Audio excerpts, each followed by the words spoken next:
fun. I'm always getting told to stop fidgeting at school or whenever I'm with the Seaside squad, so it's nice to be able to do it properly for a change. Anyway, it's time for today's story. And today, I've decided to tell you about 3 little friends of mine who go oink, oink, oink. Can anyone guess what story I'm going to tell you? I'll give you a clue. It's not about 3 bears, so what could it be? It could be about 3... That's right, 3 little pigs, but my version. Are you ready? Yeah? Then let's begin. Once upon a time, there were 3 little pigs who lived in a cosy cottage on the hill.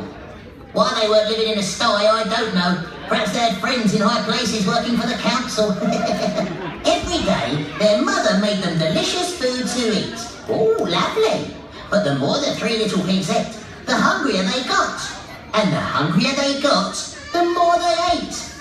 Oh, I'm getting hungry just thinking about some of the yummy food. Oh, cakes, biscuits, crisps, none of that pig swill rubbish. Yeah.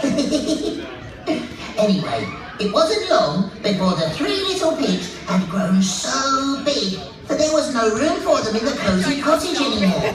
So they built an extension. No, not really. I'm sorry, said their mother one morning, but it's time you made your own way in the world. Oh, that's nice, isn't it? It was Mummy Pig who made them chubby in the first place. What's she like, eh? So the very next day, the 3 little pigs, who as we now know were quite big pigs, all left home. Always remember to wash behind your ears, called their mother as she waved goodbye. And don't forget to watch out for the big bad wolf. He'll eat you for supper, so you'll need to build a big, fine, strong house as quickly as you can to keep him away. Don't worry, Ma, they oinked. We can look after ourselves. And the 3 little pigs trotted off down the hill, each taking a different path.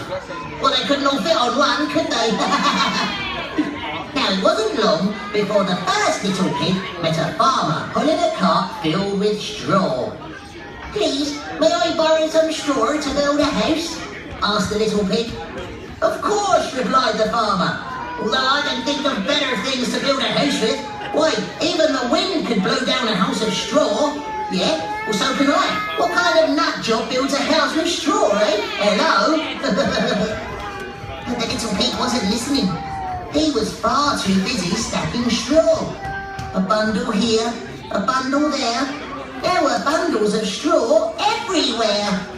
Well, hope you haven't got hay fever. In no time at all, the house of straw was finished and the little pig went inside for a nap. He had just shut his eyes when there was a knock at the door. It was the big bad wolf. Little pig, let me in, growled the wolf, licking his lips. He had come for his supper. Oh dear.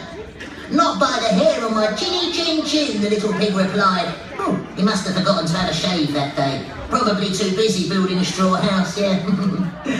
Then I'll huff, and I'll puff, and I'll blow your house in, laughed the wolf. And that's just what he did. Huff, puff, whoosh! Oh no! Oh, I hope he got out in time. Oh, let's see, shall we? Meanwhile, the second little pig was walking down the road when he saw a woodcutter piling up sticks. Please, may I buy some? He asked politely. I want to build a house made of sticks. No, you can't, said the woodcutter. These sticks don't grow on trees. Oh, there's a good joke, isn't it? He didn't really say that, no. Of course, answered the woodcutter. Although I can think of better things to build a house with, a house of sticks will soon fall down.